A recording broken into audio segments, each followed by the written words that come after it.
તો આ સાથે જ વર્ષ 1877ની વાત કરવામાં આવે તો વિશ્વમાં ભયાનક સુપર અલ નીનોની અસર 1877માં સર્જાઈ હતી અને શક્યતા છે કે ફરી એક વખત 2026માં શક્યતા સિવાય તો પાક બરબાદ એ વખતે થઈ ગયો હતો અને તેના કારણે વૈશ્વિક સ્તરે દુષ્કાળની સ્થિતિ સર્જાઈ હતી। એ 1877ની વાત છે, આ 2026 છે, એટલે કે વિપરીત પરિસ્થિતિ એટલી ખરાબ આવે તેવી શક્યતા હાલ જોવા નથી મળી રહી, પરંતુ તમામ પરિસ્થિતિઓ માટે તૈયાર રહેવું પડે।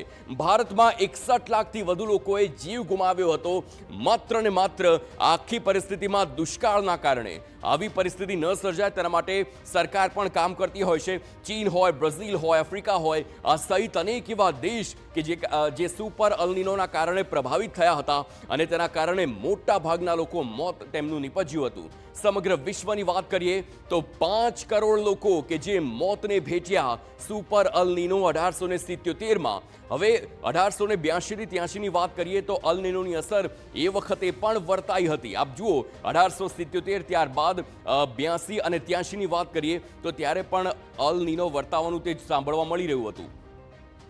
તો પ્રશાંત મહાસાગરનું તાપમાન સામાન્યથી 2.1 ડિગ્રી એ વખતે વધ્યું હતું। જે પ્રકારની અત્યારે પરિસ્થિતિ જોવા મળી રહી છે બિલકુલ એવી જ પરિસ્થિતિ તે વખતે પણ સર્જાઈ હતી અને ક્યાંક ને ક્યાંક તેની અસર જે પ્રકારે જોવા મળે છે એ વખતે દુષ્કાળની ભીતિ હતી। દુષ્કાળ સર્જાયો અને ત્યારબાદ આખા વિશ્વમાં 5 કરોડ લોકો મોતને ભેટ્યા હતા।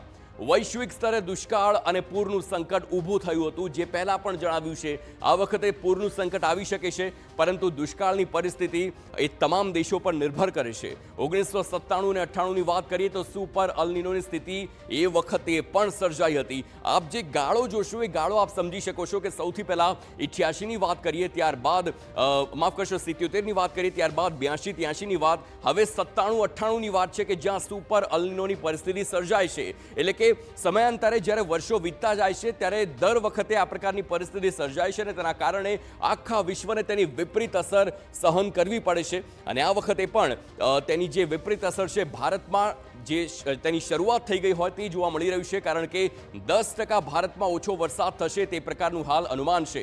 પ્રશાંત મહાસાગરનું તાપમાન સામાન્યથી 2.4 ડિગ્રી વધી ગયું હતું અને તેવી જ અત્યારે પણ આગાહી છે। અત્યારે 0.5 ડિગ્રી વધ્યું છે અને તે આવનારા સમયમાં વધુ બગડી શકે છે। વર્ષ 2015-16ની હવે વાત કરીએ તો એ વખતે સુપર અલ નીનોની પરિસ્થિતિ ફરી એકવાર સર્જાઈ। આપ જુઓ અને હવે 10 વર્ષ બાદ એટલે કે 2026ની વાત કરીએ તો ફરી એકવાર આવી જ પરિસ્થિતિ જોવા મળી રહી છે। પ્રશાંત મહાસાગરનું તાપમાન 2.6 ડિગ્રી ઊંચું ગયું હતું અને વૈશ્વિક સ્તરે રેકોર્ડ બ્રેક તાપમાન 2016માં પણ સર્જાયું હતું। આપ જોશો તો અમદાવાદમાં પણ જે તાપમાન છે, ગુજરાતનું તાપમાન છે, ક્યાંક ને ક્યાંક 50 ડિગ્રીની નજીક પહોંચી ગયું હોય તેવી પરિસ્થિતિ જોવા મળી હતી અને હવે જ્યારે સુપર અલ નીનો 2026માં પણ સર્જાવાની શક્યતા વ્યક્ત કરવામાં આવી રહી છે તો ફરી આવી વિપરીત પરિસ્થિતિ સર્જાય તો નવાઈ નહીં તેમ કહી શકાય।